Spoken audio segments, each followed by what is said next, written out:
magpigil sa sarili, matuwid at makadiyos. Mga kapatid, dahil sa dakilang biyaya ng ating Diyos, ikaw ay malaya na mula sa bihag ng kasalanan.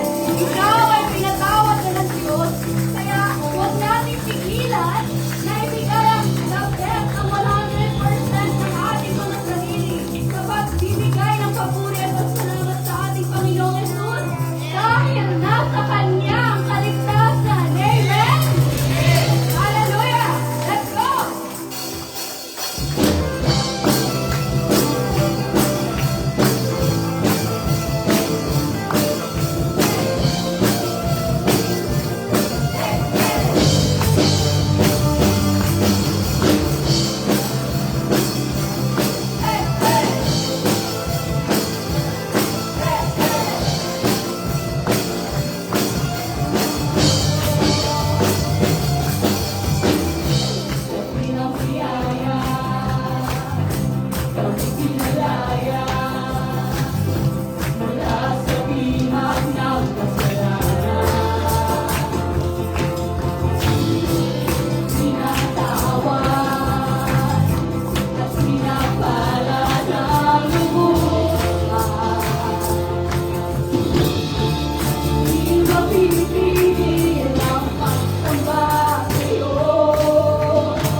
puso'y kumikislap.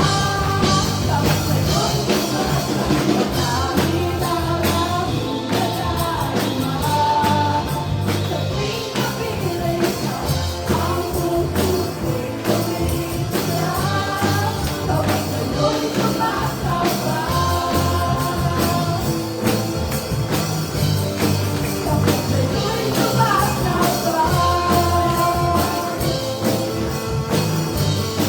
Kapag sa'yo'y sumasamba. Hallelujah. Oh, we give you praise. Hallelujah. Deserve all these praises, Panginoon. Hallelujah. Thank you, Jesus. Manatili tayo, mga kapatid, sa presensya ng ating Panginoon. At itong mga next na kanta natin, let this be our prayer talaga. Na i-dedicate talaga natin itong mga buhay natin. Kasi yun lang yung tanging paraan para talagang magbago yung buhay natin. Kasi ligtas ka na niya eh. Ligtas ka na. Ang next doon, obey. Obey. Hallelujah. Jesus. Sa libong buhay, hindi pagkakay, lahat sa'yo'y ibibigay. Gayon pa man sa'kin, naging isang taglay, lalaan bawat saglit upang ibigay.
Praise the Lord.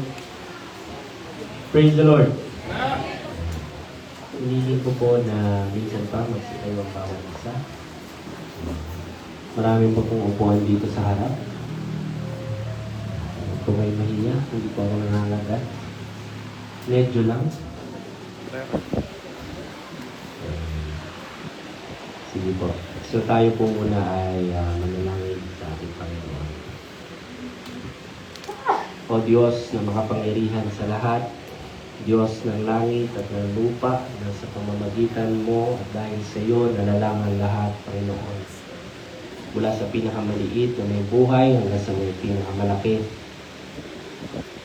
Panginoon, maraming salamat sa araw na ito, sa panibagong buhay na iyong itinagdag sa amin, sa panibagong hininga na ipinagkaloob mo sa amin bilang pagpapala at bilang katunayan ng iyong kabutihan sa aming mga buhay, Panginoon. Sa kabila, O Diyos, ng aming mga pagkakamali, sa kabila ng aming mga kakulangan, sa kabila ng aming mga pagkakasala, ay patuloy mong minamabuti na kami, Panginoon, ay makatayo. Kami, Panginoon, ay makarating sa bahay panambahang ito, makasamba sa iyo, maitaas ang iyong banal na pangalan, dahil alam namin na walang ibang dapat sambahin o purihin, kundi ikaw lamang. Walang ibang pangalan na tanging sasambitin, walang ibang pangalan, dahil walang ibang pangalan ibinigay sa silong ng langit upang ibigay o iligtas ang bawat mananampalataya dito. Kaya Ama, maraming salamat sa pagkakataon na ito. Ito, O Diyos, ay kasangkapan. Ito, O Diyos, ay pangangailangan ng bawat mananampalataya. Na ang iyong mga salita ay aming marinig, kainin ng aming kaluluwa, at ito ay magpalago sa aming mga pananampalataya o hindi man ay pumukaw dito, Panginoon. Kung ito man ay natutulog ng mahabang panahon. Kung ito man ay may sariling kapasyahan sa kanyang sarili, ay buhayin mo ito, basagin mo ito, at dalhin mo ito sa iyo, Panginoon, sa direksyon na nais mo para sa bawat isa. At hindi yung direksyon na nais namin sa aming mga sarili, na ginagamit namin ang pananampalataya upang itago ito. Kaya Ama, maraming salamat sa pagkakataon na ito, O Diyos. Minsan pa sa aming mga salita na aming maririnig, sa mga saway na aming maririnig, Lord, huwag mo pagmatigasin ang aming mga puso sa aming mga maririnig na ito. Kaya Ama, maraming pong salamat. Ito po ang aming dalangin sa banal mong pangalan, O Jesus. Ang lahat po'y magsabi ng amin. Palapakan po natin ang Diyos. Patingin niyo po ang inyong mga katabi muna bago kayo maupo at pwede na po kayo maupo. God bless everyone. Magandang umaga po sa inyong lahat. So ipagpapatuloy po natin yung ating tema. So ang tema po natin ay Proclaiming Christ in the Cities. Okay? So, puntahan po muna natin yung Acts 17, verse 30.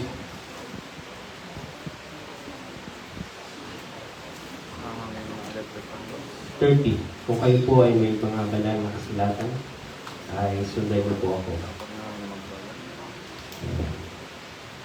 Ang mga panahon ng kahangalan ay pinalampas na nga ng Diyos.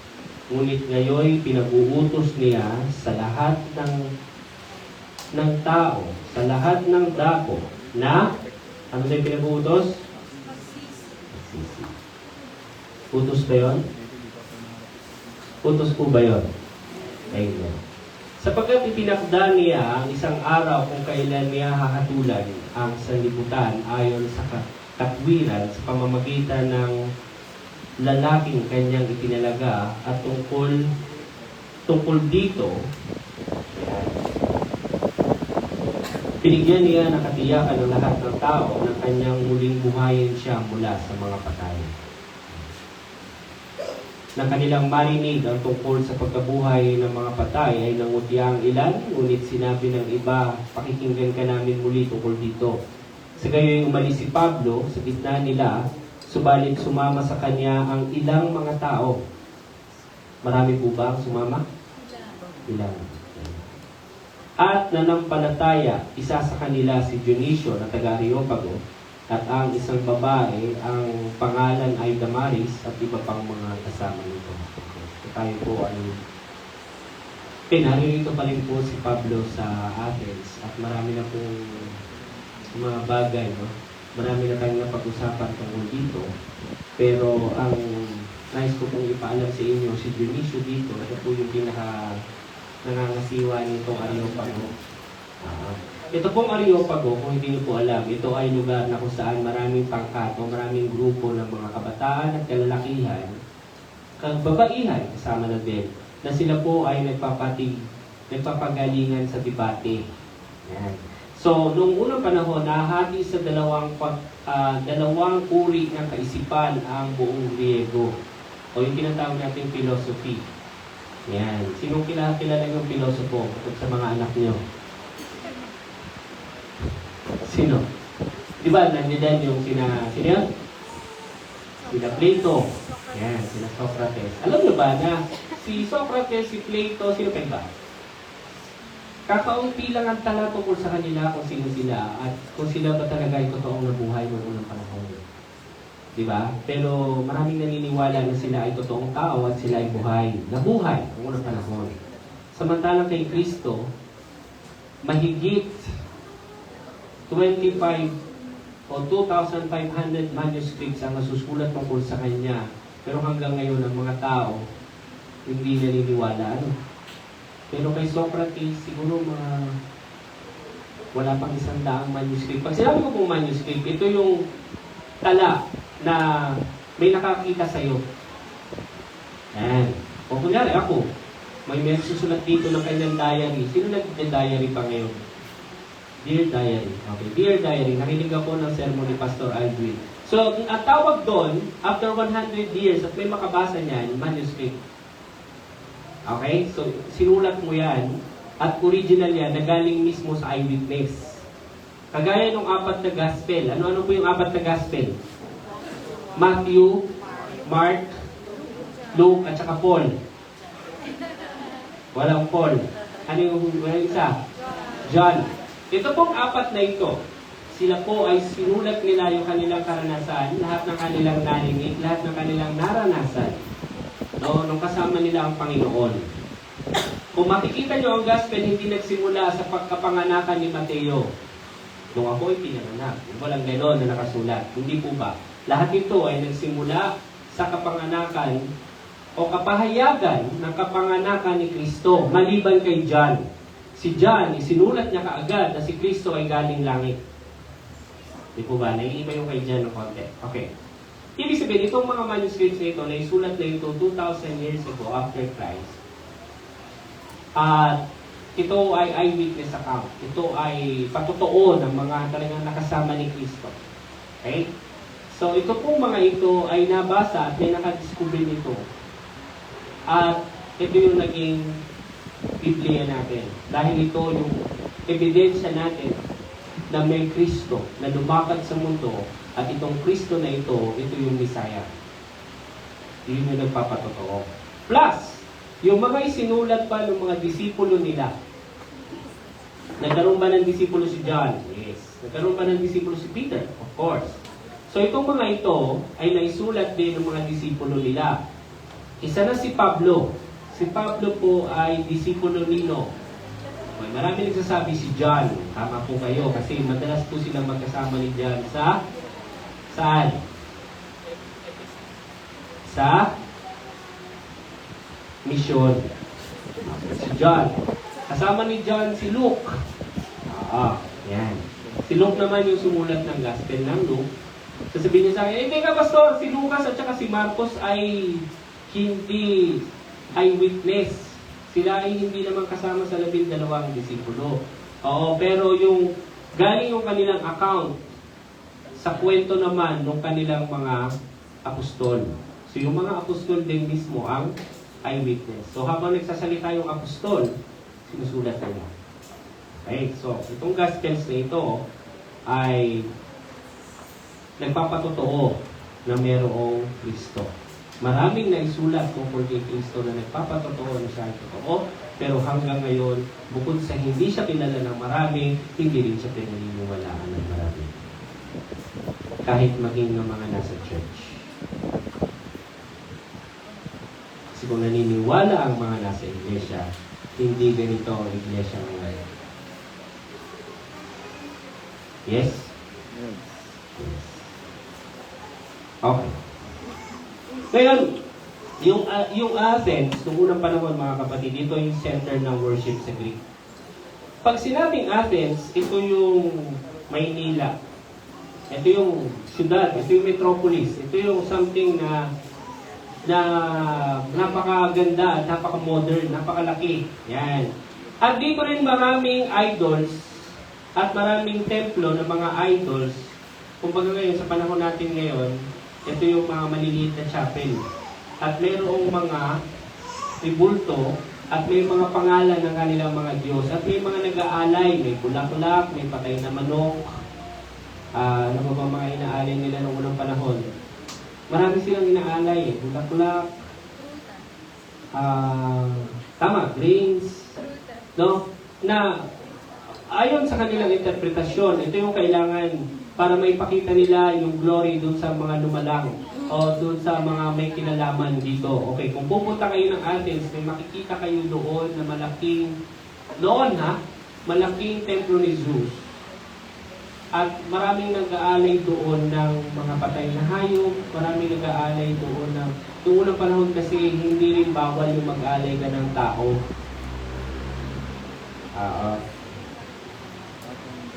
So meron din.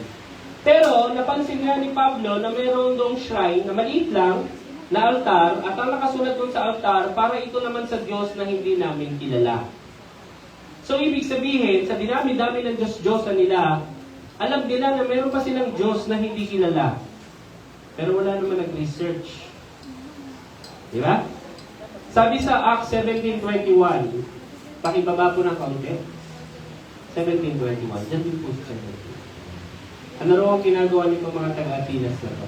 Lahat ng mga Atenense at ang mga taga-ibang bayang nakikipamayan doon ay walang ibang ginawa kundi ang magsipagsaysay o mga kinig ng anumang bagay na bago. Ano yung bago? Bagong kasabihin, bagong lecture, bagong idea. At nagaganap lahat yan sa Areopago. So, ganun karami yung tao doon. Okay, sa panahon natin ngayon, nangyayari pa ba yan? Na tayong mga taga-Pilipinas at ibang nakikipamahay sa atin, ay walang ibang ginawa kundi ang magsipagsaysay o mga kinig ng anumang bagay na bago. Nangyayari ba yan ngayon? Ha? Oo, lagi kang online. Lagi kang nag-i-scroll sa Facebook. Anong hinahanap mo? Lagi kang nagsisearch sa internet. Always learning, but never able to come to the knowledge of the truth. Sabi ni Paul sa 2 Timothy 3:7. Lagi tayong nag-aaral.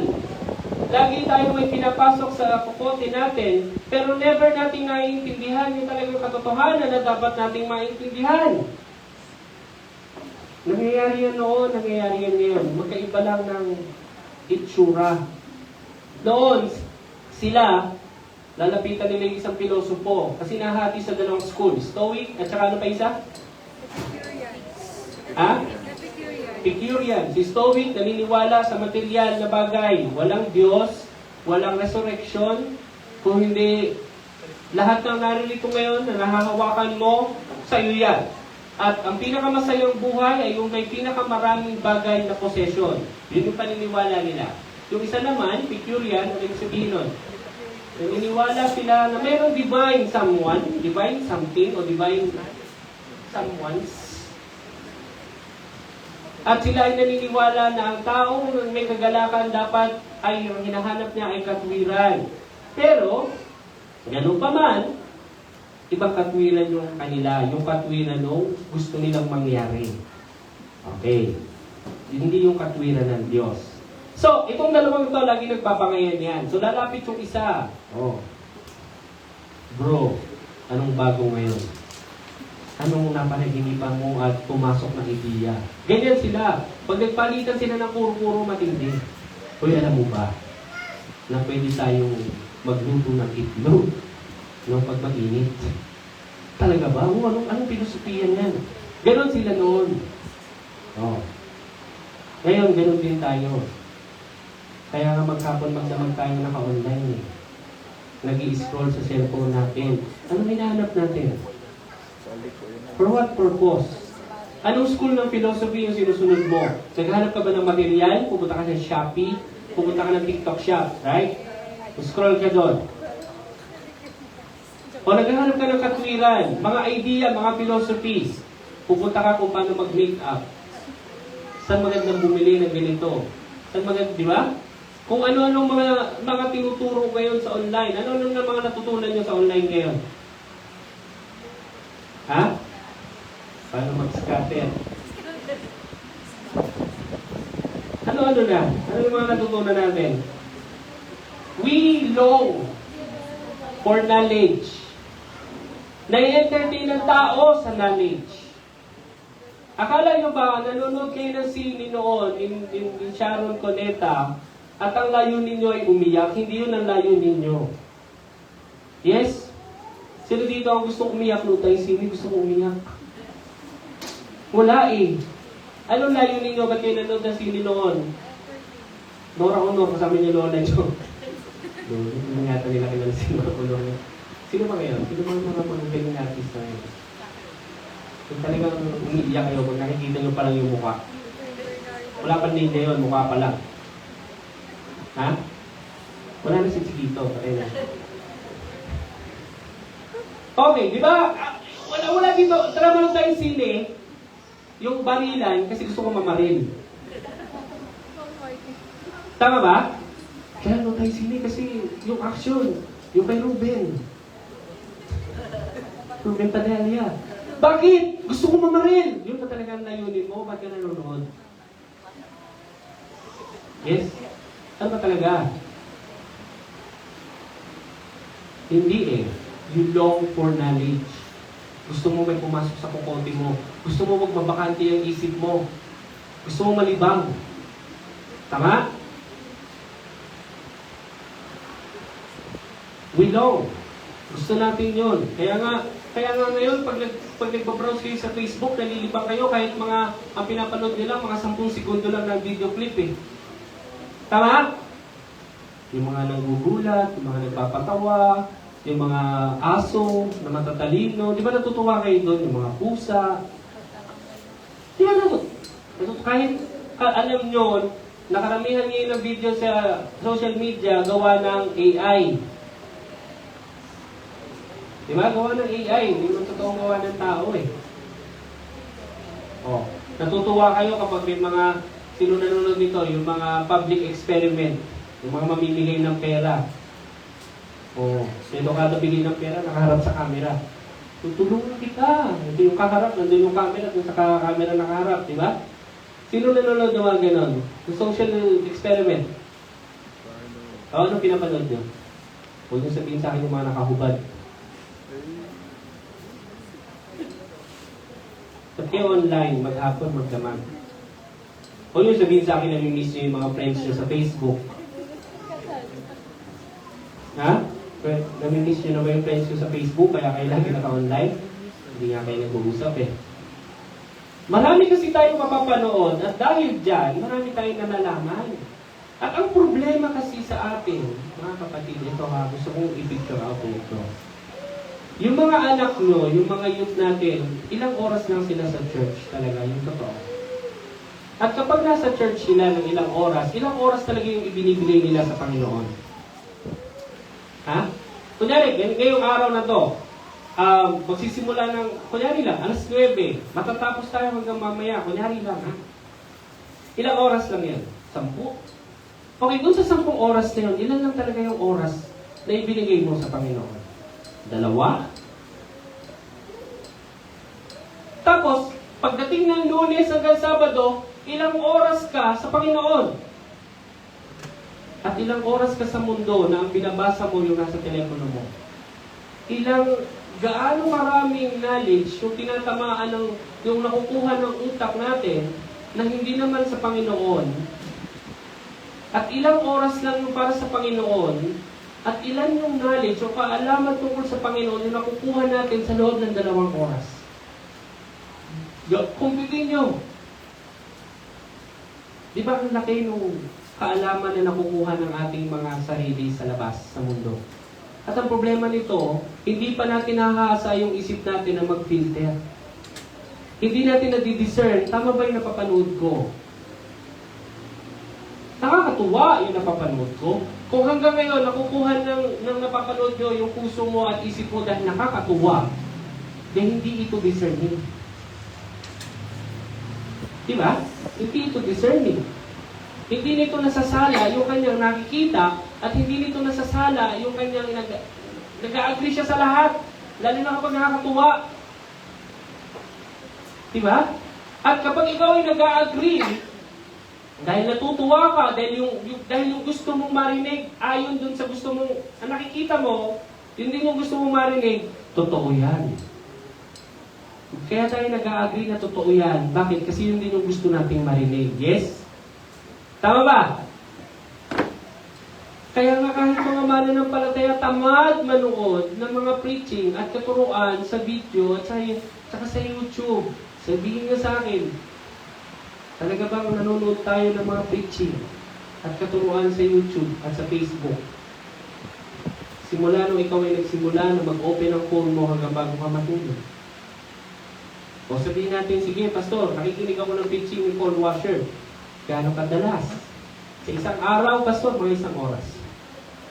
Ilang oras ka nagsiselfone, ilang oras ka nagsisearch, nag-online. Sabihin na natin 9. Pero 1 hour lang doon yung preaching ni Paul Washer. Doon sa isang oras na yun, ilang minuto talaga yung na-absorb mo. Aminin na natin sa hindi. Kahit pagsalita ako dito maghapon, hindi natin ma-absorb lahat to. Yes? Oh, nakita natin yung panganib doon. Kaya anong ginawa ni Pablo dito? Nung siya ay napunta rito, maghapon siyang nangaral. Saan? Sa public, sa mga palengke, sa mga sinagoga. Dahil alam niya na hindi ito makukuha ng isang usapan lang. Kailangan itong pag-usapan ng pag-usapan. Kailangan sanayin yung isip. Kailangan sanayin yung isip na gustuhin niyang marinig yung sinasabi ko. Bakit? Kasi nga, lahat ng kaalaman sa mundo na nag-i-exist, laban yan sa Panginoon.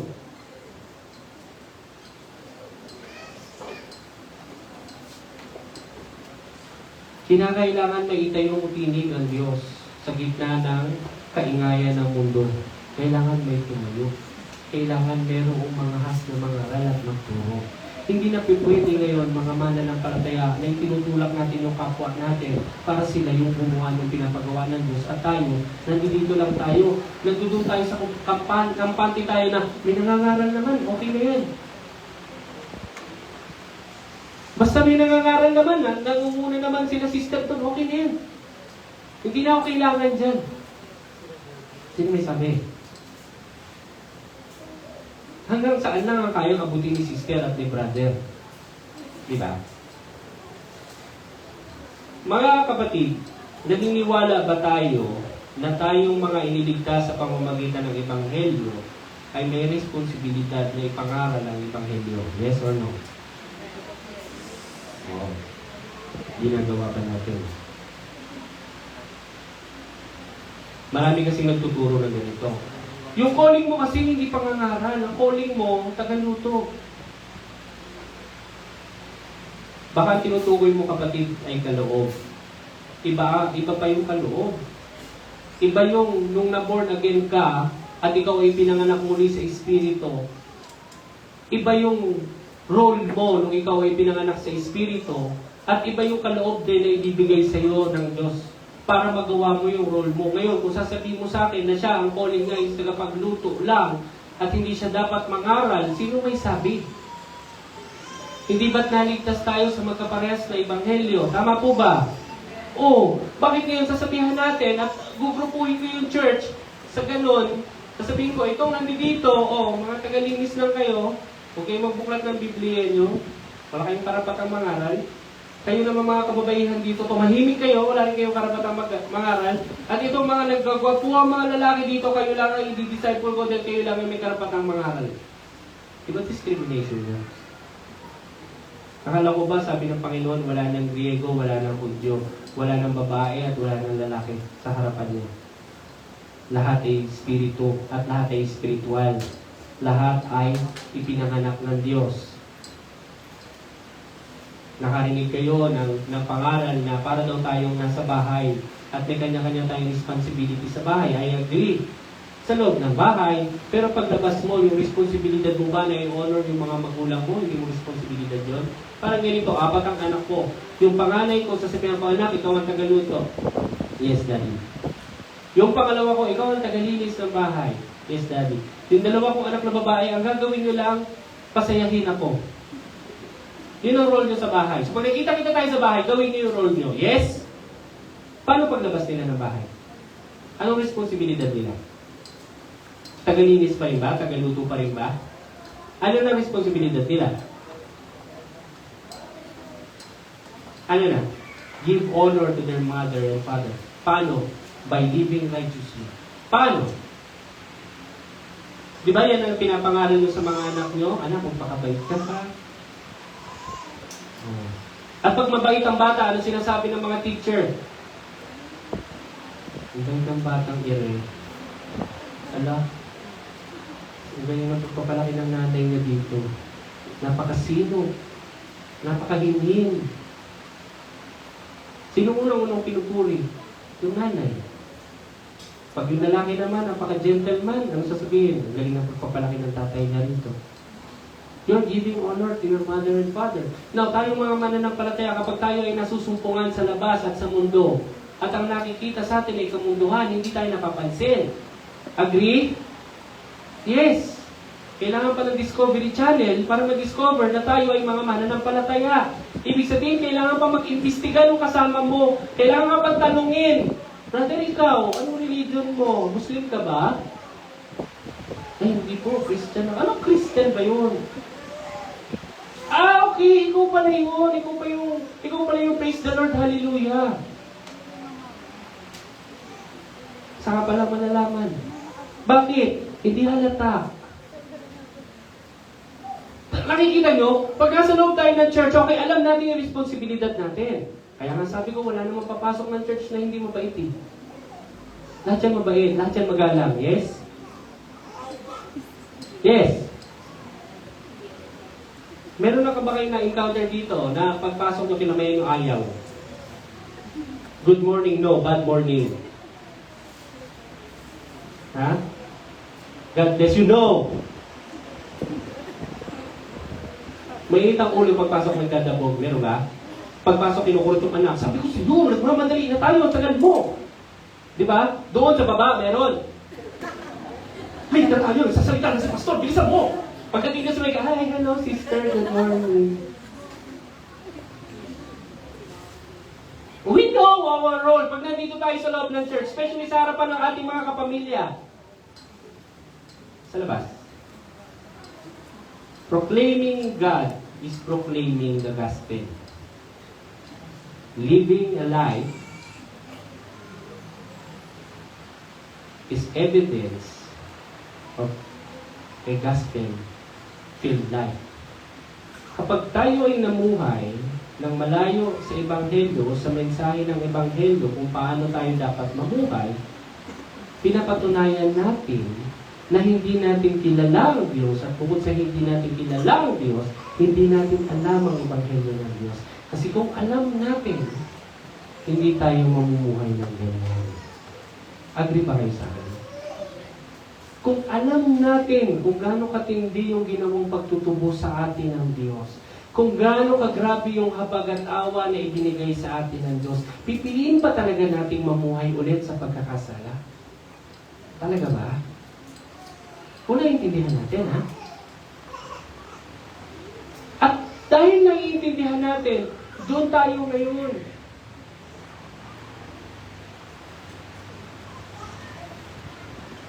Bakit nagpapasako pang asawang babae sa asawang lalaki? Dahil ba ito yung rule? Ito yung sinasabi ng Bible? Yes or no? Bakit nagpapasako yung mga asawang babae dito? Meron ako nakikita ng mga babae dito sa akin? No. No, pastor. No. No. Gusto mo pastor, sikuhin ko. Para patunayan ko sa'yo na hindi ako nagpapasako dito. Bakit nagpapasako pang asawang babae sa asawang lalaki? Dahil ba yun ang utos ng Panginoon? Yun ba yung doktrina na sinasabi natin?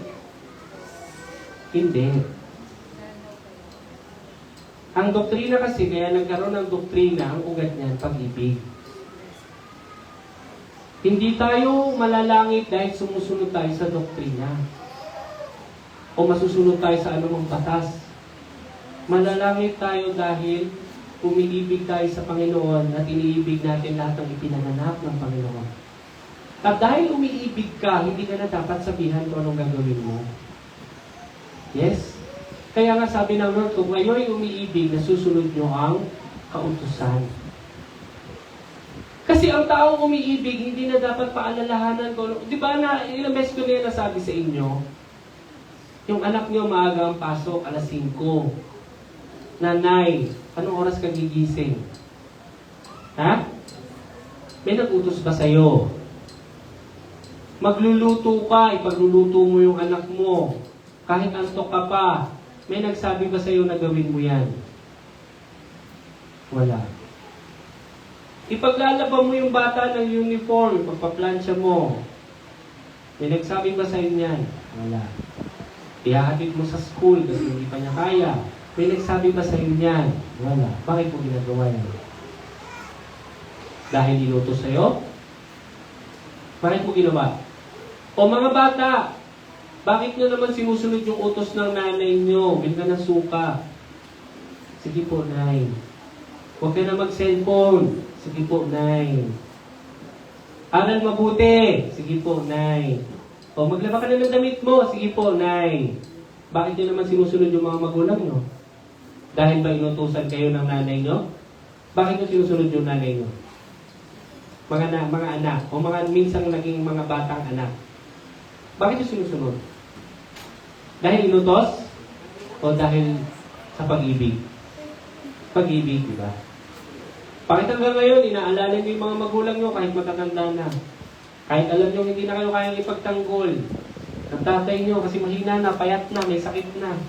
Bakit nakakuha yung, buhatin yung mga magulang nyo, palitan sila ng diaper. Matatanda na. Dahil ba inutos sa inyo? Hindi. Bakit? Dahil iniibig natin sila. So yung guide mo is pag-ibig. It's never the law. Kaya nga maraming nagkamali nung unang panahon sa Old Testament. Bakit?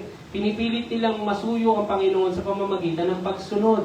Ang problema, hindi naman lahat nakakasunod. Hindi nila naiintindihan. Basta magbigay lang ako ng rule, 10 utos ni pastor, at pag nagawa mo yan, okay ka kay pastor. Pag hindi, hindi nagsisimba. Tama? Pag may nagawang ayaw ni pastor at alam niyang nalaman ni pastor, hindi magsisimba. Ngayon, mga kapatid, tayo ay nasa panahon na kung saan maraming Diyos sa paligid. And I'm not talking about ribulto.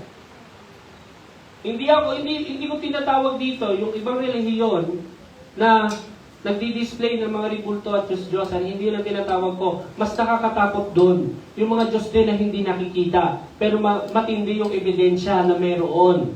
Ano yung Diyos na yun? Diyos ng pagiging makasarili. Diyos ng mga luho at pleasure. Diyos ng pera. At Diyos ng tolerance. Pag sinabi kong tolerance, yung wala siyang paki kung nagkakasala ka na. Okay lang sa kanya yun.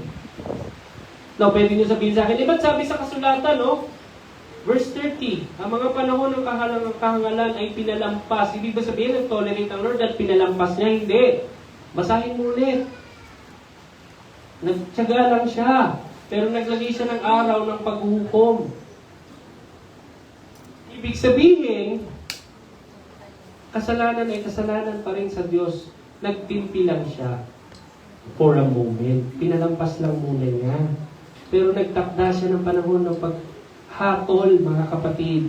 Kaya nga, bago dumating ang araw ng paghatol, magiging sakdal muna ang araw ng biyaya. Kailan yon? Ngayon! Kaya ano sabi?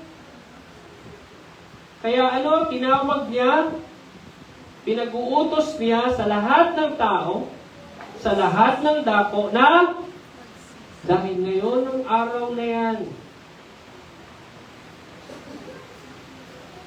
ang araw ng kahatulan ay dadating sa lahat, lalo na sa mga nagsasabing tayo ay mga mananampalataya ni Kristo, pero ayaw naman talaga nating makinig sa sinasabi ni Kristo, ni sumunod nga. Ayaw nating maging involved sa salita ni Kristo. Ayaw nating maging involved sa ginagawa ni Kristo. Ayaw nating maging involved sa kamatayan at muling pagkabuhay ng Diyos. Anong gusto natin? Yung Diyos ng reliyon, pero walang pagsisisi. Ang gusto ng mga tao ngayon, yung Diyos ng espiritual, pero wala namang mensahe ng tungkol sa cross. Yan ang mga church ngayon, mga kapatid. Religion. Pag sinabi ko pong religion, nagiging masama kasi ang meaning ng religion sa iba eh. Pariseo, noong unang panahon, sa mga Hudyo, religion yon. Distrikto sila sa mga bagay na yan. Anong laging sinasabi sa kanila ng Lord? Kayong mga mapagkunwari. Inaatang ninyo sa mga tao ang mga utos na yan, pero kayo mismo ayaw niyong gawin. Kayong mga mapagkunwari. Gusto niyo lang ipakita sa kanila na kayo ay mga espiritual. Pero ang totoo, kayo ay mga pulupong. Bakit? Mas pinapahirapan niyo yung mga tao dahil sa mga binibigay niyong utos na hindi naman yun ang gusto ng Panginoon niyo. Di ba marami? Ngayon, yung religion now ay naging, ano ibig na sabihin ngayon? Legalism. Pag sinabi legalism, nawawala yung habag at awa ng Diyos. Kaya ilang ulit na ginawa ng Diyos. Sa araw ng Sabat, nagpagaling siya. Sa araw ng Sabat, nagdeklara siya na anak, wala ka ng kasalanan. Sa araw ng Sabat niya ginagawa yon. Bakit? Para ipaunawa sa kanila na ang araw ng Sabat ay ginawa para sa tao. At ang Panginoon ng Sabat ay naroon sa kanilang kalagitnaan. Na tayo pa rin ay inatasang umibig kahit anong araw. At gagawin mo yung mga bagay na ayon sa pag-ibig mo ng kahit anong araw. Kaso problema ngayon, ang gusto ng tao, God ng religion, pero walang repentance. Never na tayo makakarinig ng mensahe ngayon sa mga churches tungkol sa pagsisisi. Ang lagi nilang gusto ngayon, ibigay sa tao yung gusto nilang marinig. Kaya nga maraming preachers ngayon na tawag nila sa sarili nila motivational speakers. Sabi nila, ayaw ko nang rebukein yung mga tao kasi sobrang hirap na nga ng buhay. Si Joel Austin yata nagsabi nito. Sobrang hirap na nga ng buhay nila mula Lunes hanggang Sabado. Hirap na sila sa buhay, wala silang pera. Pagdating pa naman ng linggo, papagalitan mo pa. So lalo na silang nahihirapan, no, kung totoong mananampalataya yan, yung araw ng linggo na pinagalitan mo sila, katuwaan yan sa kanila. Dahil pinuhin mo, Lunes hanggang Sabado, naliligaw na pala ako. Bakit? Dahil sa hirap ng buhay ko na to, nakakaisip akong gumawa ng mga bagay na hindi pala ayon sa kalooban ng Diyos ko. Nagagalit ako, nagtatampo ako, etc., etc. Dahil sa kahirapan ng buhay ko, nagre-reklamo ako sa Diyos. Pagdating ng linggo, doon ako mariremind na, hoy, mali yung iniisip mo. Sasawayin ka, yes. Pero kung para sa'yo, yung ginawa mo ng Lunes hanggang Sabado ay tama, at linggo, sasawayin ka ng pastor mo, magagalit ka talaga. Sino bang gustong ma-review kung alam mong tama yung ginagawa mo? Ang problema natin ngayon, lahat tayo, iniisip natin, tama yung ginagawa natin. Lahat tayo may justification sa mga ginagawa natin. Pag hindi tayo nakasimba, tama pa rin tayo. Pag hindi tayo naka-attend ng mga Bible study, tama pa rin tayo. Kailan ka naging mali? Kailan naging tama ang hindi pagsunod? Ha? Kailan? Yun yung problema ngayon sa mga church. Tinotolerate nila yung hindi o pagsunod. Okay lang yan, sister, inuna mo naman yung ganito. Mas importante naman yan. Kailan pa naging mas importante yan? Ha? Ang mahalaga, maging successful yung anak mo. Ang mahalaga, maging successful yung business mo. Ang mahalaga, kumita. Ano ba naman yung ilang oras na hindi ka umaten? Nakuha niyo yung problema doon? Sa preaching niya? Never nilang sinabing mali yun. Para sa isang mananampalataya na ang gusto ay success sa buhay, gusto yumaman, gusto maging successful,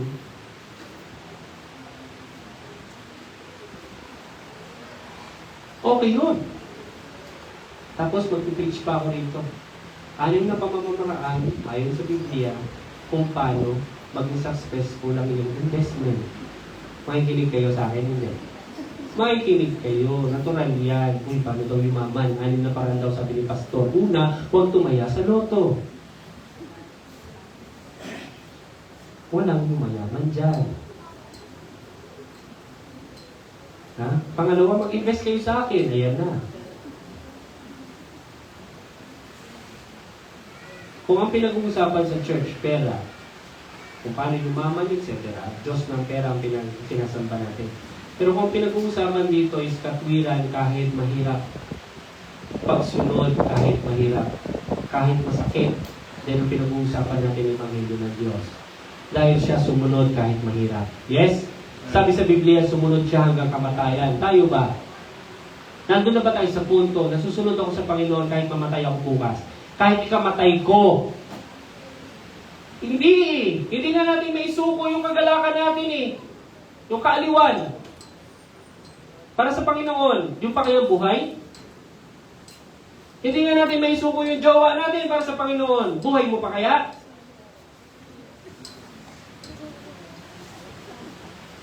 Diba? Minsan natatapang natin pag nasa loob tayo ng church. Hindi dito ang handa mamatay sa Lord. Ako, pastor! Pero kaya mong magbitawan yung bisyo mo. Ayun lang, pastor. Yung bisyo, hindi nga mawala eh. Pero yung buhay mo, kaya mo talagang ibigay sa Lord. Anong bisyo ba yung tinutukoy ko, katamaran? Bisyo po yun. Paano ko masusukat na tamad ako, pastor? Buksan mo yung Biblia mo.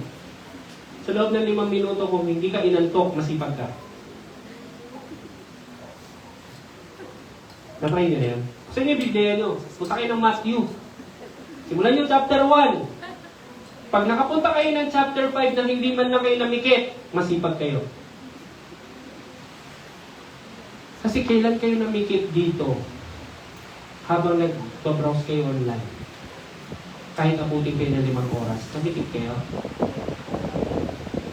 See? Buong buyo na kasi. Minsan, lakso pa ito. Sasabihin siya, bakit tumawa? Hindi, nakakatawa kasi ito pinapanood ko eh. Minsan, kahit nasa jeep, di ba? Yeah, I got carried away. Tapos minsan, pag kumakagat yung nandun pinapanood mo, sino nanonood ng mukbang dito? Diba? Pag gano'n ka rin. Di ba? Minsan pag ang pinapanood mo yung nililinis yung igro, napapagano'n ka. Emosyon mo kuhang-kuha eh. Di ba? Kailan ka nanood na nakbina ka lang? Kailan? Pero pag nabasa kayo ng Bible. Pero pag nagpa-browse kayo online, oh Lord, engross na engross. Kaya panood ko yung mga anak ko eh. Minsan nagtatawanan, nakala ko nagbibiruan yung pala. Ay, may pinapanood na iba, may pinapanood na iba. Yung pala yung tinatawanan nila. Kala ko nag-uusap sila, nag-joke eh. Namikit kayo? Hindi. Saan tayo masipag? By comforting ourselves. Comforting ourselves. Diyan tayo masipag. That's why faith never grows. Kaya hindi tayo lumalago, ano nang palataya. Nagtataka pa tayo? Sinisisi natin minsan si Pastor? Ikaw! You have the responsibility to move forward, but you chose not to. Bukas yung pinto sa pagpapabanal sa'yo. Bukas ang pinto. Nakalatag ang salita ng Diyos sa harapan natin. But you chose to close it. Ayaw mo. Why? Kasi mawawalan ka ng entertainment. Yourself will not be comforted. Bakit? Habang lumalakad ka sa salita ng Diyos, re-rebuking ka niyan. And you have to let go. Yung mga bagay na tinatangkilik mo, bakit? Kukuhanin yan sa'yo. The question is, ready ka ba? That's why nobody dared to walk. Kaya kahit pumapasok sila ng church, walang epekto. Tapos sasamahan pa ng mga preacher na wala nang ibang trinage, kundi kung ano-anong mga bagay. Pananamit, kung ano-ano. Hindi naman yun ang kailangan nilang marinig. Kailangan nilang marinig yung ebanghelyo. Hindi yun ang kailangan nilang marinig. Ang kailangan nilang marinig, paano sila lalakad? At ano yung mawawala? Stop comforting people, lalo na mga Kristiyano. Hindi sila naririto para ma-comfort ng Diyos.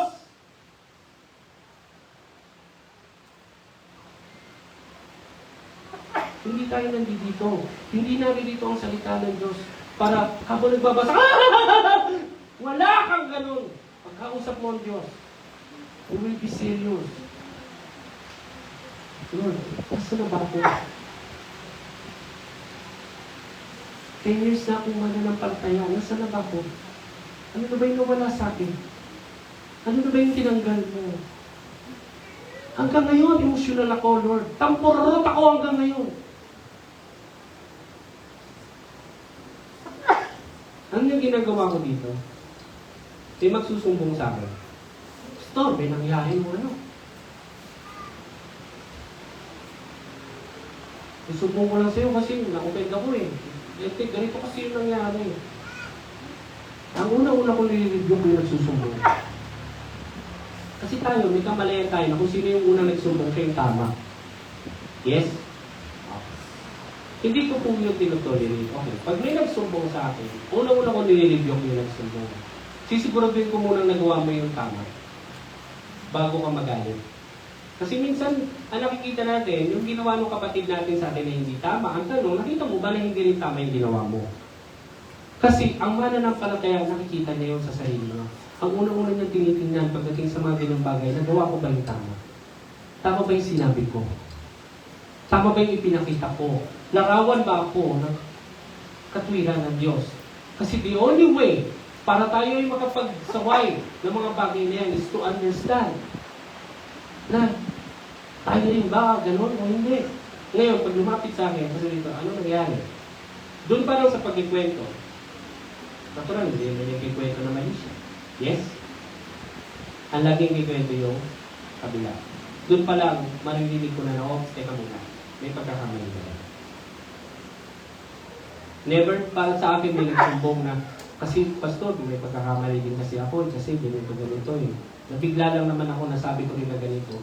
So, nag-react lang gano'n. Wala pa akong narinig na nagsumbong sa akin na gano'n.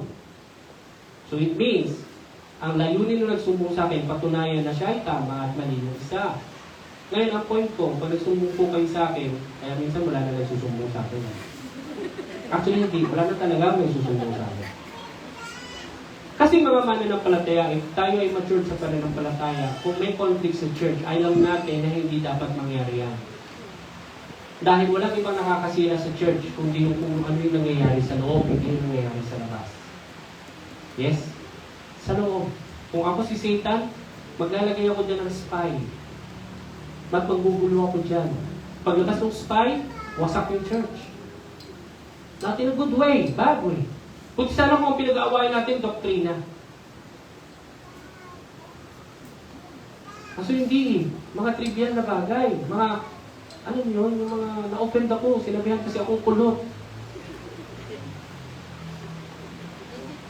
Titingnan mo siya, tikas, ang bandayin mo na.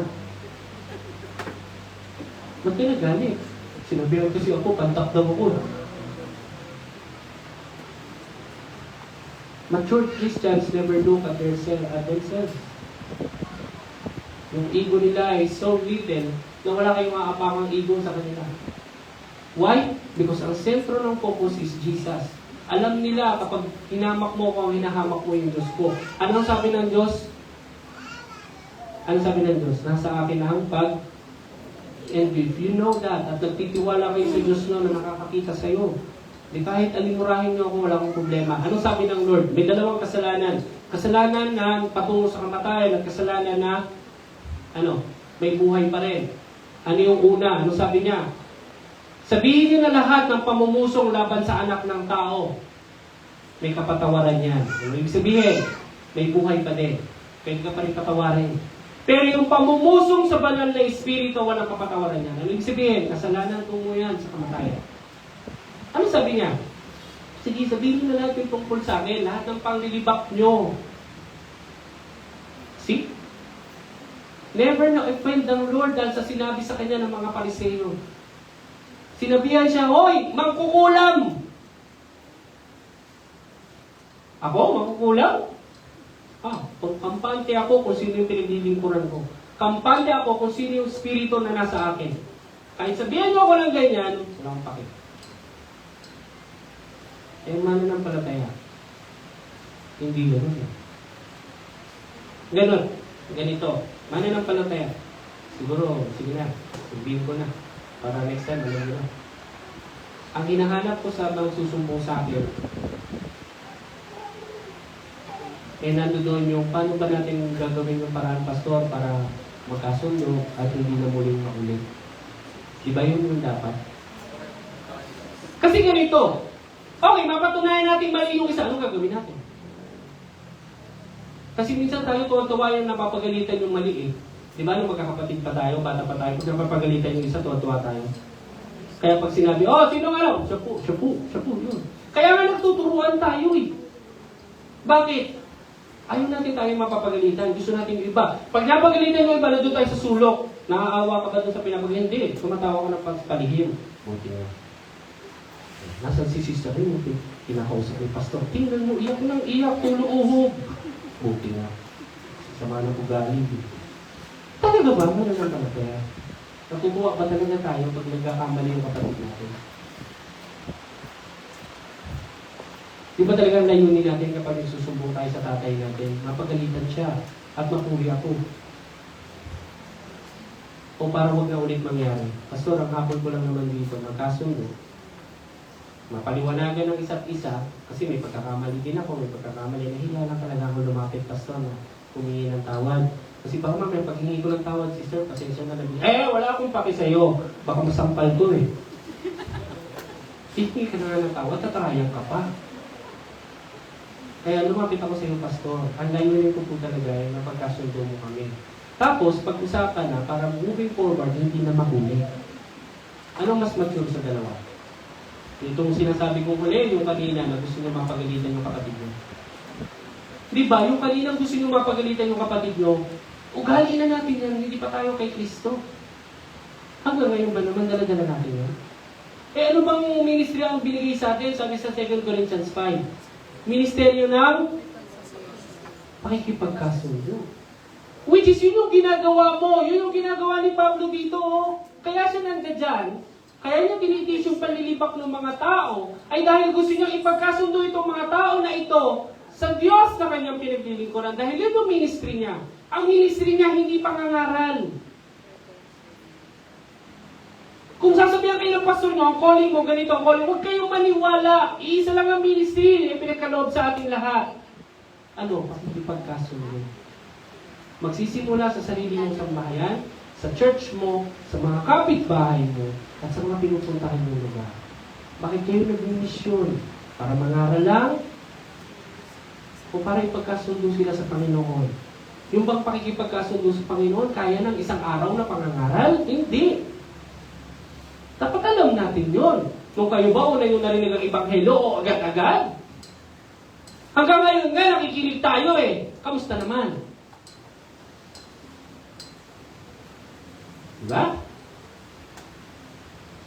Hanggang ngayon nga. Ngayon, may mga nagsasabi na yung mission eh, hindi sila nagtuturo. Yung mission lang, anong ginagawa niyo sa mission niyo kung hindi nagtuturo?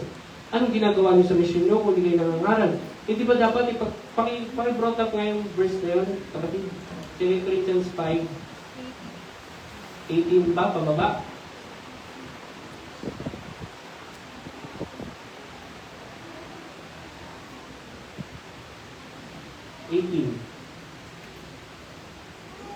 No? Datapwat ang lahat ng mga bagay ay pawang sa Diyos na ipinagkasundo tayo sa Kanya rin sa pamamagitan ni Kristo. At ibinigay sa amin. Sino yung amin? Sina Pablo. Ang kausap niya dito ay mga taga-Korinto. Sabi niya, this is our ministry. Ang ministeryo ng reconciliation. Ano yung ibig sabihin ng reconciliation? 19, sa makatuwid bagay na ang Diyos ay kay Kristo. Nasa dawan Diyos na kay Kristo. Malinaw. Right? Hindi separate na Diyos si Kristo. Yung Diyos na kay Kristo. O, mga oneness. Hindi yan si Kristo, separate na persona na nagkatawang tao, no. Nag-iisang Diyos na kay Kristo. So, sino yun? Ang pangalan ng Diyos na kay Kristo ay Jesus. He's the image of the invisible God. Through Jesus, na-reveal yung God. Okay. Sa mga tuwid bagay na ang Diyos kay Kristo ay ipinagkasundo ang sanlibutan sa Kanya na hindi binibilang sa kanila ang kanilang mga kasalanan at pinagkatiwala sa amin. Anong pinagkatiwala? Ang salita ng ano yun? Ebanghelyo. Ebanghelyo. The greatest story of restoration and reconciliation is found in the gospel of Christ. Wala akong pakialam sa storya ni Gabi at ni Sharon kung sila ay magkakatuluyan at magbabalikan. Okay? The greatest love story of all, the greatest reconciliation ng mga nangangalunya at nakipagkasundo sa kanilang iniibig, itong ebanghelyo ng Diyos. Istorya ito ng mga mangangalunya na tumalikod sa relasyon nila sa Diyos at ngayon ay muling tinatawag sa relasyon na yan sa kabila ng pangangalunya. At ito pa, hindi yung mga nangangalunya ang nagbigay ng alay. Sino? Yung Diyos na ginawa ng kasalanan. Kung tayo ay mga asawang babae na nangalunya laban sa asawa nating lalaki, tinatawag tayo ng asawa nating lalaki at nang nagbigay pa ng alay para mangyari yung ating pagkakasundo, yung asawang lalaki pa. At tayo pa rin yung matapang. Tayo pa rin yung nakasumbat sa Diyos. Bakit ganito yung nangyayari sa buhay ko? Tayo pa rin ang may matinding magtanong at magmalaki. Sumusunod naman ako sa iyo. Ginagawa ko naman yung ministry ko. Bakit ganito yung ginagawa mo sa buhay ko? Wow. Hindi po ba? Kaya no? Yan ang calling mo. Simula nung ipinanganak ang muli. Yan yung binigay sa iyo. At yan yung ibinigay, pinagkatiwala sa ating na salita ng pagkikipagkasundo. No one is behind you. The stage, lahat tayo nasa front. Lahat tayo linatasan. Kaya nga, exercise lang eh. Browse your Bible. 5 minutes. Kapag hindi ka humikap, that's good.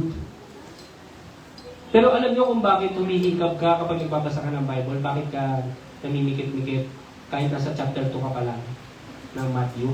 Alam niyo kung bakit? Naboboring yung mind niyo. Sign ng boredom yan. Di ba pag nabobored kayo, ako minsan pag kasama ko si Mrs. Hindi po kami namimili, window shopping lang. Pupunta yan sa department store. Ako medyo nagpapahuli ako. Ito na naman kami, department store. Minsan kinakapa ko yung bulsa ko. Kasya ba yung budget ko? Alam naman natin yung mga babae minsan, habang magtingin-tingin niya, ang tagal. Okay ba to? Okay ba to sa akin? Pag nagsabi ka ng oo, pangit talaga ng taste mo. Hindi na akong tanongin. Pangit talaga ang taste ko. Ang tagal. Ako naman, hindi ka ba kong ginagawa? Kaya gano'n yung mata ko kasi nagluluha. Ayun ko sabihin, nabuboard ako. Mas gusto ko pang umupo, uminom ng kape. Ayaw ko naman hindi samahan yung asawa, kasabihin mo na akong mahal. Mahal kita, kaya nga tinataas ko yung kape. Samahan mo yung asawa mo. Minsan lang naman eh. Okay. Okay ba ito sa akin? Bagay ba? Magkano? 1.7, hindi bagay sa inyo. Sabi niyo, hindi bagay sa'yo yung una sa sumot. Ay, ang ganda! Oo, magano? 1.8, hindi bagay sa'yo. Ang bagay. Talingin siya, hikap ako ng hikap. Ibig sabihin na bored ako. Ibig sabihin, hindi yun yung gusto kong gawin. Kailan kayo na bored sa mga bagay na gusto nyo gawin? Hindi, di ba? Kailan? Naboboard lang kayo kapag gumagawa kayo ng mga bagay na ayaw nyo gawin. Lalo na to. Pag ayaw nito, maniwala kayo sa akin, maboboard yan. Repentance is rejection ng mga bagay. Hindi po, yung call to repentance, hindi po yan imbitasyon. Ang sinasabi ng Lord, baka naman gusto nyo magsisi. Sige na, baka naman gusto nyo magsisi. Kapag ganun yung preacher, nagmamakaawa na magsisi yung mga mananampalataya, Diyos ko Lord, kaawaan siya. Talaga ba? Ganun talaga mangungusap ang Diyos sa mga mananampalataya, At tatawagin niya yung mga mananampalataya na natutulog na magsisi, talaga ba nga sasabihin, baka naman pwede ka nang gumising. Pag sinabi ng mananampalataya na ayoko, okay, sige, tulog ka muna. Talaga ba? O may hawak siyang espada. Gising. Kita mo to? Eh, dude, bakit? Gusto mo to? Ayaw ko po. Tumayo ka na. Narinig nyo, Revelations 2 and 3, paano siya mangusap sa mga church? Ipaalala mo, sabihin mo sa kanila, galing sa kanya na nagsasalita, na mayroong espada na may dalawang talim sa kanyang mga bibig. Di ba? Narinig nyo? Siya na nagniningas sa mga mata. Oh, ganun yung panimula niyang panggising sa mga church Sa mensahe niya sa Revelation. Nakikiusap ba yon? Hindi. Iyon yung araw ng biyaya dahil pag hindi pa tayo nakinig, patay tayo lahat. Eh dati na tayong patay. Dahil lang sa biyaya niya, binigyan tayo ng buhay. Kung hindi ka pa mamumuhay ayon sa biyaya na yan, patay.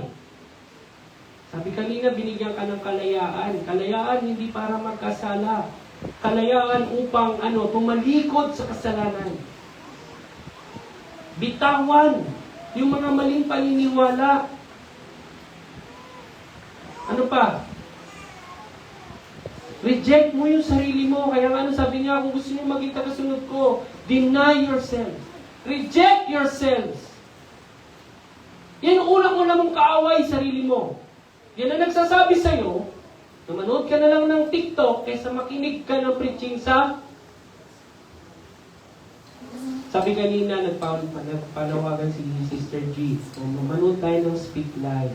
Yan po ay pangangaral gabi-gabi natin, 100 days. Kasi kagabi, napansin ko rin yun. Sabi ko, bakit 10 lang yung nanonood?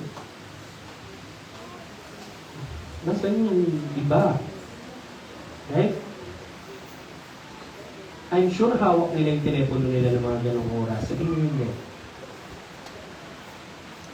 mga around 6, 7, 8 p.m., I'm sure hawak nila yung telepono nila. Diba? Nasaan? Kung ano yung gusto nito, ito, nagagalak sa gusto niya. Ito na i-excite sa gusto niya. Ang problema, kapag ayaw niya na, dapat supposedly tayo mananampalataya, pag nakakakita tayo ng kasalanan, ayaw natin. Pag nakikita tayo at pumapasok tayo, kunyari sa bar, dati, ang saya-saya natin nagbabar, mga ganun-ganun ka pa, di ba? Ngayon, kumihikap ka na sa loob ng bar. Gusto mo lang umuwi dahil inaantok ka na. Bakit? Ayaw mo na kasi na. Ayaw na ng puso mo nun kasi yung puso mo nagsasabi ko, nasa Panginoon ka. Maging liwanag ka nitong mga taong to na nasa kadilim. Kung magiging kaisa ka nila dyan, anong pagkakaiba mo sa kanila? Kinukonvict ka ng spirit Ngayon, ayaw mo na ng kasalanan, ayaw mo na yung idea ng pag-iinom, pag-inosing, etc. Naboboard ka na ngayon. Umihikap ka na. Kaya tanongin ka na kasama mo, bakit? Natok na ako, gusto ko na umuwi. May church pa Tatanungin ka, ano nakukuha mo sa church? Pasukan mo na ngayon ng gospel. Kahit maingay. Halina, labas tayo, maingay dito. Dito ko ikikwento sa'yo. Pero pag ikaw ay umahawak ng Biblia mo, hikap ka ng hikap, tapos inaanto ka, ibig sabihin nabuboring ka. Ayaw mo nang binabasa mo. Kapag nandito ka sa church, hikap ka ng hikap, inaanto ka, ayaw mo dito. Sabay. Ang hirap kaya nung kahigap ka na, bigla mo nilunok eh. Ang sakit sa dibdib nun, no? Totoo! Kaya nga nung araw ako, diba? Lagi ko naman kinukwento sa inyo. Alam ko yan. Musician ako nung araw. Sarili. Pag si Pastora ang mga ngaral, ay saglit lang yan. Hindi na ako lalabas. Paghihintay ako dun sa likod. Siguro mga 10 minutes lang mga ngaral si Pastora. Akit na ulit kami. Pag si Pastor Omar, makakadalawang soft drinks ako. Talagang lalabas ako, magpipilihinda ako. 2 soft drinks at 1 box na hopya. Sakto yun. Pag naubos ko, pagbalik ko, mga 5 minuto pa, tapos na. Tutugtog na kami. Diba? Timing na timing. Ilang orasan din. Tagal eh. Ikaw di naman, Pastor. Picture na. Diba? Huwag lang ngayon magsusoft drinks. Tagal talaga, pero ngayon magsusoft drinks. Ano ibig ko sabihin? Naboboard ako. Hindi ko pa naiintindihan yun. Hindi ko alam naman. Pero ngayon naunawaan ko, bawat minuto na nandito ka, kumpara sa bawat minuto na nasa labas ka, mas pipiliin ko to. Sabi ko nga mas gusto ko nga araw-araw eh. Hindi ako nagbubuhat sa sarili kong bangko, mga kapatid. Naranasan ko ng mabusog sa pagkain. At minsan, ayaw ko na talaga. Sasabihin ko pag sobrang busog, grabe naman. Ang bigat sa tiyan. Pagkatapos mong mabusog ng sobrang dami, eto na, mamaya high blood ka na. Diba? Sinumig. Diba? Pero yung sa kaluluwa mo, na alam mo, kaya ka lang nagkakaroon yan dahil sa biyaya ng Diyos. Hindi lahat nabibiyayaan ng salita ng Diyos. Ni makaunawa man ang salita ng Diyos. Pero kung nauunawaan mo ang salita ng Diyos, mga kapatid, malaking biyaya yan sa kaluluwa. Talagang yung kaluluwa mo, di ba sabi nga, as the deer Francis on the water, so my soul longs for thee. Di ba yung sabi, yung usa na tumatalon papunta sa tubig para makainom, na tuwang-tuwa din nakakita siya ng tubig. So my soul, ganun din yung nararamdaman ng kaluluwa ko, Panginoon, sa iyong mga salita. Pag yung tupa, nakakita sila ng tubig, tuwang-tuwa silang lumalapit sa tubig, dahil alam nila mabubuhay sila, may tubig. Sabi ng Salmo, ganun din yung nararamdaman ko, Panginoon. Pero ngayon, kahit ibinibigay mo na harap-harapan yung salita ng Diyos na magpapagalak at magpapalakas ng kaluluwa, tinatanggihan ng mga mananampalataya mismo. Saka nakakita mo. Talaga bang mananampalataya itong mga ito? Talaga ba? Kasi kung sila hindi naniniwala at hindi nagagalak, paano nga naman sila mangangaral? Sige nga, sipin nyo. Kayo, tayo, na ayaw natin tanggapin ang salita ng Diyos, naboboard tayo sa salita ng Diyos, paano natin ipapangaral sa kanila? Paano natin sasabihin sa Diyos may kagalakan kung tayo mismo hindi naniniwala na meron? Kaya maraming nagtutulak na lang, tinutulak na lang yung iba. Sige kayo na lang, hindi ako talaga dyan eh. Bakit? Hindi siya yun. Dahil ayaw niya sa salita ng Diyos. Wala tayong excuse. Pinagkatiwala sa atin yung salita na yun. Kasi paano mo yun ipapangaral na may kagalakan kung ikaw hindi ka nagagalak niya sa salita niya? Hindi ka naniniwala sa mangyayari sa iyo kapag naniwala ka sa salita ng Diyos. Bakit? Hanggang ngayon, wala yung bunga sa atin. Paano? Paano natin ipapangaral? Kaya maraming mananampalataya ayaw tumayo sa harap, ayaw mangaral, ayaw magturo. Bakit? Kasi sila mismo hindi kumbinsido.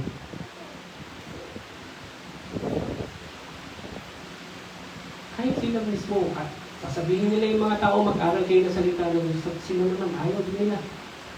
Paano nga naman yun? Kaya sasabihin ng iba, sabi ni Santiago, kung nais natin maging mga guro, huwag na lang. Sabi yung biblical, so ayaw ko na lang maging guro. Ano ba talaga yung interpretasyon nun? Bro, sis, talaga po may basihan yung hindi natin pagtuturo dahil sabi sa Bible, kung nais nyo maging mga guro, huwag na lang. Sabi so sabi ko, huwag na lang. So ikaw na lang, pastor. Kaya minsan, kawawa naman si pastor sa church sa lahat.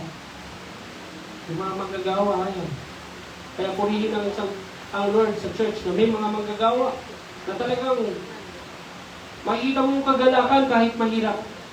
Hindi yung, wala na, nandito na to eh, kahiyaan na to. Kaya sabi ako, nasasama ako, sama ako. Pero alam mo, hindi mo mababakas sa mukha yung galak, excitement. Wala eh. Nakayaming pastor eh. Makikita mo sa mukha, malungkot, pagod. Hindi. We've given life. Tapos, nung sinasabi mo yung salita ng buhay, ayaw mo, pagod ka. Ano nangyari? Naiintindihan ko yung mga bago. Pero tayo mga matatagal. Ano na ba? Ano yun? Para tayong alipin na binigyan ng lina, pinali natin sa panyo. Hindi nawala yung gospel, hindi nawala yung lina sa'yo. Alam mo meron, naniniwala kami Diyos. Pero pagdating ng Diyos, ang tanong sa'yo, ano nangyari? Ay, itinago ko po sa panyo. Ano sabi nung parabol? Anong ginawa doon sa tao na yun? Kinuha. At kung ano pa yung nasa sa kanya, kunin nyo lang. Wala kayong ititira. Ibigay nyo doon sa mga nagbubunga. Ano ibig sabihin mo? Lalo ka mawawalan. Pati kaluluwa mo mawawalan. Ibig sabihin na kunin mo yung lahat sa kanya. Pati kaluluwa mo mawawalan. Ano gusto natin? Saan tayo mas matatakot? Doon sa pagkatapos patingin ng laman mo, may kakayahang pumatay ng kaluluwa o doon sa wala? Ako, mas matatakot ako doon sa may kakayahang pumatay ng kaluluwa. Silent siya. Malakas yung tinig niya. Pero silent siya at the same time. Pero tayo,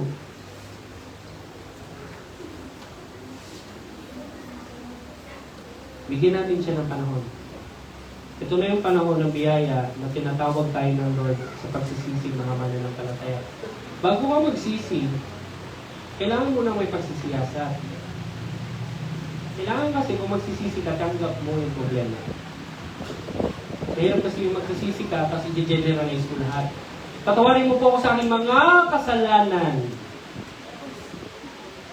Kasi yung sinasabi mong mga kasalanan, baka yung iba doon hindi mo tinatanggap, hanggang ngayon dinajustify mo sa harapan ng Diyos. Pero dahil sige na nga, magsisisi na ako sa lahat ng kasalanan, hindi gano'n. Kung talaga nagsisisi ka, unang-una mong mararamdaman broken-heartedness. This is not simply saying, sorry Lord. This is changing mind and heart. Hindi na ito pwedeng sorry na, tapos bukas gagawin ulit natin. That's not repentance. Not even close. Not even close. Lumakad tayo sa lakad na itinalaga sa atin ng Panginoon hanggang sa pagkakas siya. Siniling ko po naman sa tayo bawat isa.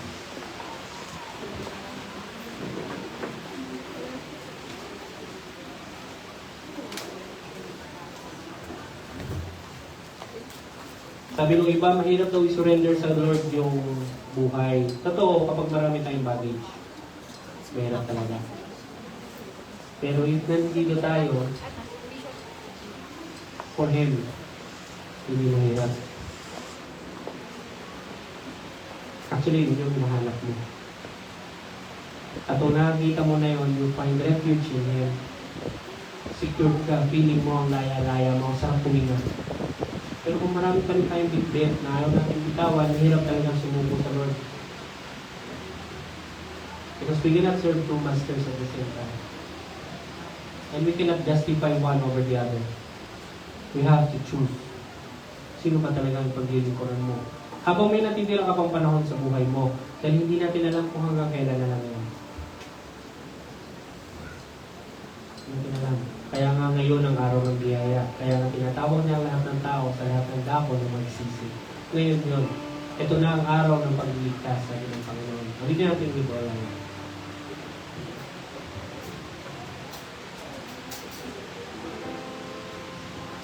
We give all that we have. yung pride natin, lahat.